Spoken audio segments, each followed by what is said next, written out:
En Iran, le bilan de la répression ne cesse d'augmenter. Selon Amnesty International, plus de 300 personnes ont été tuées dans les manifestations contre la hausse du prix de l'essence mi-novembre. Pour parler de la situation en Iran, nous recevons aujourd'hui le célèbre photojournaliste Reza, auteur avec son frère Manouché de Iran, rêve et dérive. Les textes sont signés Rachel de Gatti. Bonjour, merci d'être avec nous. Vous êtes plus qu'un photographe, vous êtes un homme engagé. Comment analysez-vous les événements qui secouent l'Iran?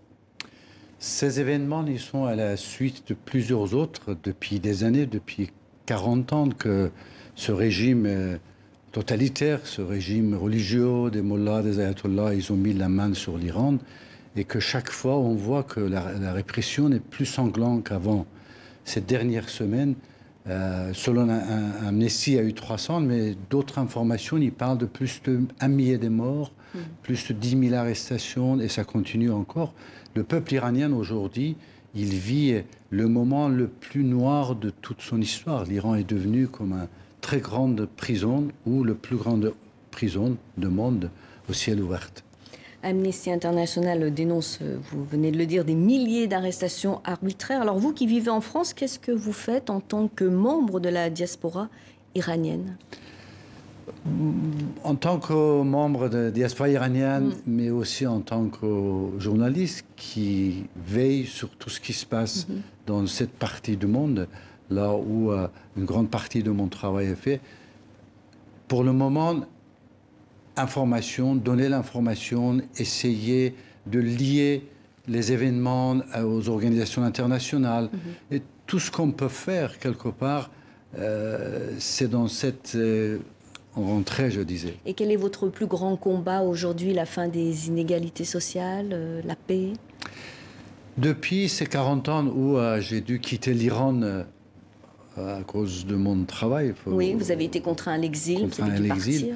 J'ai suivi tous les autres événements qui est passé depuis Afghanistan, au Moyen-Orient, Afrique du Nord ou d'autres parties du monde. Et finalement, je pense qu'avec mon travail photographique, quelque part de montrer la réalité, ce qui se passe sur terrain dans l'ensemble de ça, que ce soit en Kurdistan, que ce soit en Afghanistan ou ailleurs, c'est une première pas que je peux mettre. Et quelque part, de créer aussi une empathie envers l'humanité. Ça aussi, c'est quelque chose qui me tient beaucoup au cœur. Vous êtes donc l'auteur avec votre frère de ce très bel ouvrage Iran, rêve et dérive. Pourquoi avoir choisi de raconter votre enfance, de parler de votre pays à travers des clichés et non pas une autobiographie? Pour vous, la photo, c'est une arme?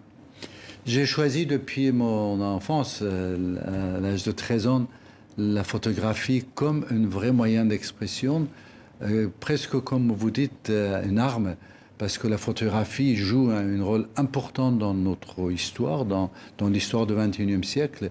C'est notre histoire.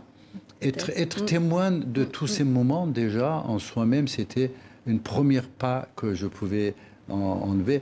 Ma vie personnelle, il y a une partie dans ce livre, mais en réalité, c'est pas important. L'important, c'est que je suis témoin d'une histoire, je suis témoin d'un moment historique, et à partir de ce moment, ça n'appartient plus à moi, ça appartient à l'histoire de l'humanité.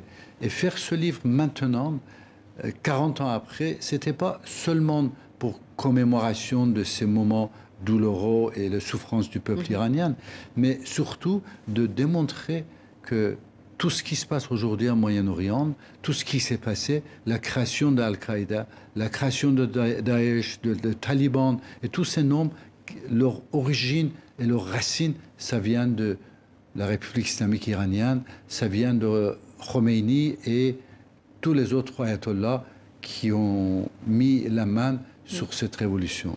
Alors, dans votre ouvrage, vous racontez qu'à 22 ans, vous avez été arrêté, torturé, condamné à 3 ans de prison en Iran. Pourquoi? Qu'est-ce qu'on vous reprochait précisément? Mes photographies, toujours mes photographies.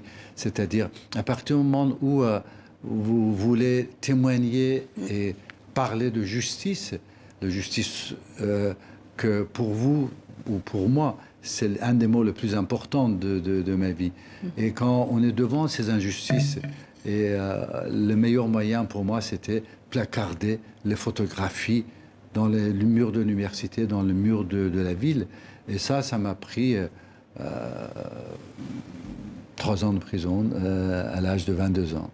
Merci beaucoup pour cet entretien, Reza. Je rappelle que vous êtes le co-auteur avec votre frère de ce très beau livre, Iran, rêves et dérives.